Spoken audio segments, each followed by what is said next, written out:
आप सभी लोगों का स्वागत है। कुमार भारती कक्षा 10 एसएससी बोर्ड। इसकी पहली इकाई का पहला पाठ है उड़ चल हारिल। इसकी रचना की है सच्चिदानंद हीरानंद वात्स्यायन अज्ञेय जी ने। बच्चों, इसको पढ़ने का मेरे साथ प्रयास करिए या सुनिए। एक दो बार सुनेंगे तो आप पढ़ सकते हैं। एक पक्षी है, बर्ड है। वो उसके चोंच में कुछ तिनका है, पंजे में कुछ लिया हुआ है।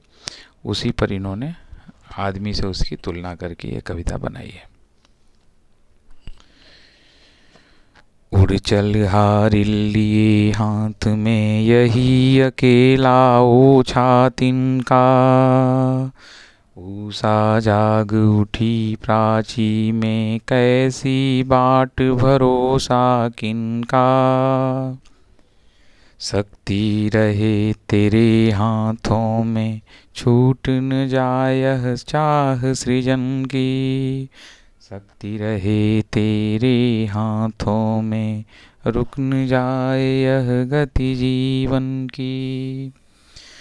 ऊपर ऊपर ऊपर ऊपर बढ़ा चीर चल दिगमंडल। अनथक पंखों की चोटों से नभ में एक मचा दे हलचल। तिनका तेरे हाथों में है अमर एक रचना का साधन। तिनका तेरे पंजे में है विधना के प्राणों का स्पंदन। कांपन यद्यपि दसों दिशा में तुझे शून्य नभ घेर रहा। रुकन यद्यपि उपहास जगत का तुझको पथ से हेर रहा है। तू मिट्टी था किंतु आज मिट्टी को तूने बांध लिया है। तू था सृष्टि किंतु सृष्टा का गुरु तूने पहचान लिया है। मिट्टी निश्चय है यथार्थ पर क्या जीवन केवल मिट्टी है। तू मिट्टी पर मिट्टी से उठने की इच्छा किसने दी है। आज उसी ऊर्ध्वांग ज्वाल का तू है दुर्निवार हरकारा। आज उसी ऊर्ध्वांग ज्वाल का तू है दुर्निवार हरकारा। दृढ़ ध्वज दंड बना यह तिनका सोने पथ का एक सहारा। मिट्टी से जो छीन लिया है वह तज देना धर्म नहीं है। जीवन साधन की अवहेला कर्म वीर का कर्म नहीं है। तिनका पथ की धूल स्वयं तू है अनंत की पावन धूली। किंतु आज तूने नभ पथ में क्षण में बद्ध अमरता छोली। उषा जाग उठी प्राची में आवाहन यह नूतन दिन का।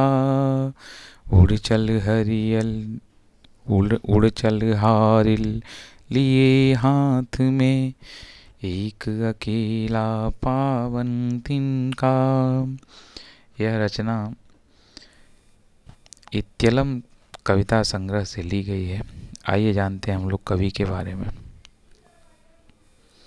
कवि परिचय यह है कि इनका जन्म यानी सच्चिदानंद हीरानंद वात्स्यायन अज्ञेय जी का जन्म 1911 में देवरिया उत्तर प्रदेश में हुआ था। देवरिया गोरखपुर के पास में है।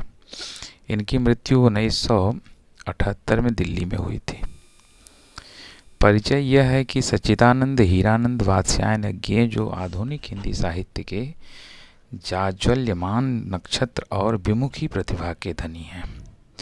विमुखी प्रतिभा, बहुमुखी प्रतिभा मतलब जो मल्टी डायमेंशनल पर्सनालिटीज होते हैं, कई क्षेत्रों में अग्रगण्य होते हैं। बहुमुखी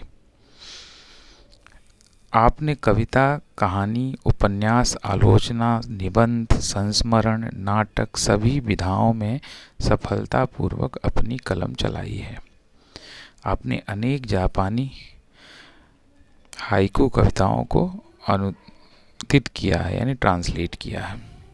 इनकी जो प्रमुख कृतियाँ क्या हैं? हरी घास पर क्षण भर, आंगन के पार द्वार, सागर मुद्रा कविता का संग्रह है ये कई कविताओं का। शेखर, एक जीवनी दो भाग में है, नदी के द्वीप उपन्यास है।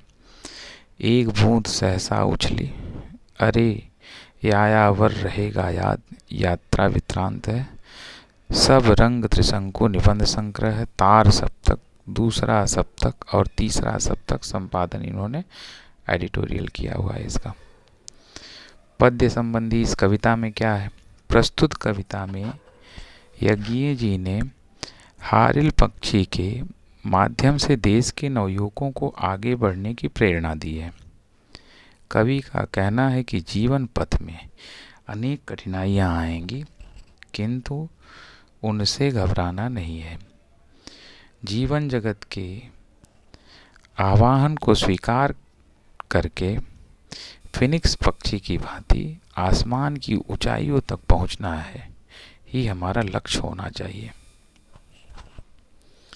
यही वह पक्षी है जिसके बारे में इन्होंने ध्यान रख करके इतनी सुंदर कविता की रचना की है। हारिल मतलब होता है हारियाल, एक पक्षी है, महाराष्ट्र का राज्य पक्षी है। ओछा मतलब होता है तुक्ष। दिग्मंडल मतलब दिशाओं के समूह, यानी 10 दिशाएं होती हैं। बीदना मतलब होनहार होता है। उपहास मतलब हंसी दिल लगी करना है। गुर मतलब कार्य सीखने की शक्ति या कायदा होता है। ऊर्ध्वंग मतलब शरीर के ऊपर का भाग।